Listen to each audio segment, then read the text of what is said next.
So interessant dat Jesus sy bediening op aarde ook afsluit met dieselfde verhaal as toe sy bediening begin het. Die disippels is op die skuit en hulle vang weer niks vis nie. En hy kom staan op die strand en hy sê dieselfde vir hulle as aan die begin van hulle bediening. Hoekom is dit so? Ek dink dis hierdie ding dat ons nie altyd luister wat die Here vir ons sê nie. Die gesag wat daar in sy stem is, en dit wat hy vir ons beveel om te doen, wil ons baie keer nie na luister nie. Ek hoop jy het so 'n bietjie nagedink oor dit wat ek laasweek gesê het, want ons gaan vanmôre praat oor 'n ander aspek van die krag van God se stem, wat visse kan beveel, wat die see kan beveel, wat die wind kan beveel. Die natuur luister onblikklik na sy stem. Maar mense, hulle is 'n ander storie.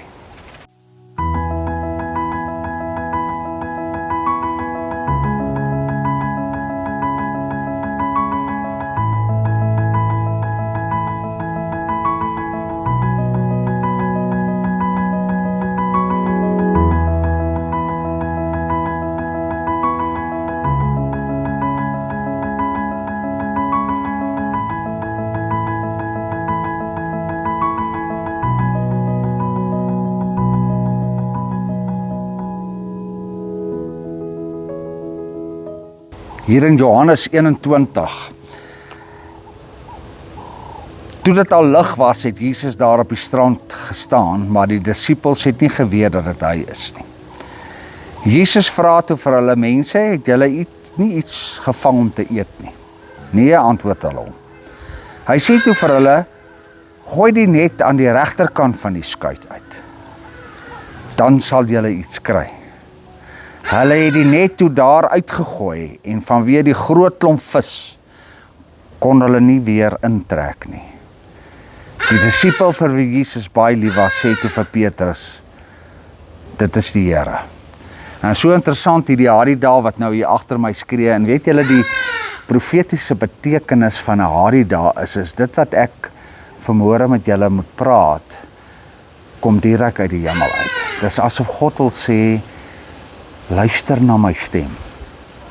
Ons is mos almal kenners op een of ander manier. Party is kenners van koekbak, party is kenners van elektrisiteit, party is kenners van vleisbraai. Elkeen van ons het op een of ander manier 'n kenner van iets.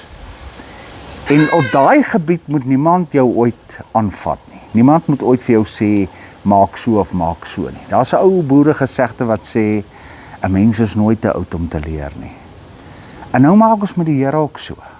Ons is so gewoond aan ons lewe en die groefie waarin ons is, dat wanneer God vir ons kom sê, hoorie, gooi die net aan die ander kant, en onthou om 'n net in te trek, om op te vou en weer aan die ander kant uit te gooi, is 'n groot werk. Dis nie sommer net nie. Maar hulle luister vir hom, maar hulle nie eens geweet is hy nie. Want daar's krag in God se stem. Hierdie slag gooi hulle dit dadelik uit, want die gees van God was toe al reeds in hulle, en hulle dadelik sy stem eintlik erken, al het hulle hom nie erken nie. Kan ek vanmôre vir jou vra, luister jy na sy stem? Luister jy as God praat, of ignoreer jy dit? Ek het aan my eie lewe gedink en besef, as ek vorige kere na hom geluister het, toe hy met my gepraat het, het dinge baie anders vir my uitgewerk. Goed wat skeef geloop het, sou miskien nooit skeef geloop het nie. Want weet julle hoekom sê ek dit? God weet die toekoms. God weet die verlede. God weet nou. Hy weet wat gaan gebeur. En daarom sal hy sê, moenie dit doen nie, skuif soontoe. Van ons is natuurlik kenners op donker gebied ook, van skinder en van lieg en bedrieg en van allerlei lelike doen en nooit die waarheid praat nie. En ons wil ook nie luister as iemand vir ons sê, man, moet dit nie doen nie. En as God dit vir ons kom sê nie. Dink net vir 'n oomblik na oor die situasies waarin jy al in jou lewe was, as jy net dit anders sou gedoen het. En God los ons nooit uit nie. Kyk, hierdie disippels weggevlug en weer gaan visvang. Hy het hulle gevolg en dit doen hy met ons ook. Hy volg jou en hy gaan met jou praat. Die visse luister na hom.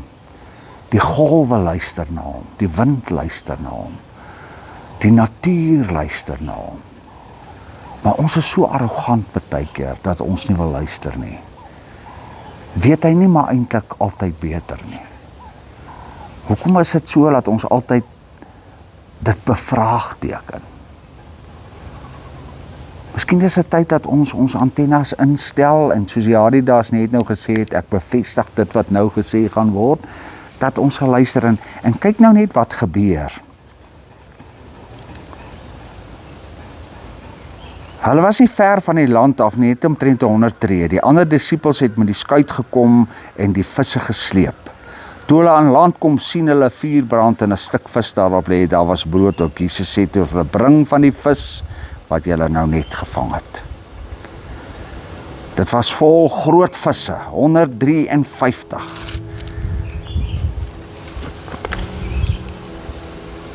God het vir die visse gesê, swem in die net in, aan die ander kant. En daar het hulle vis. God sê vir jou, beweeg soontoe. God sê vir jou, moenie dit doen nie. God sê vir jou, tree anders op teenoor daai persoon. God sê vir jou, hê bietjie meer lief. God sê vir jou, draai die ander wang. God sê vir jou, ek weet nie wat sê hy vir jou nie, maar doen wat hy sê. En jy sal verras wees oor die hoeveelheid visse wat in jou net gaan beland. Ek groet julle vanmôre in die wonderlike naam van Jesus Christus. Amen.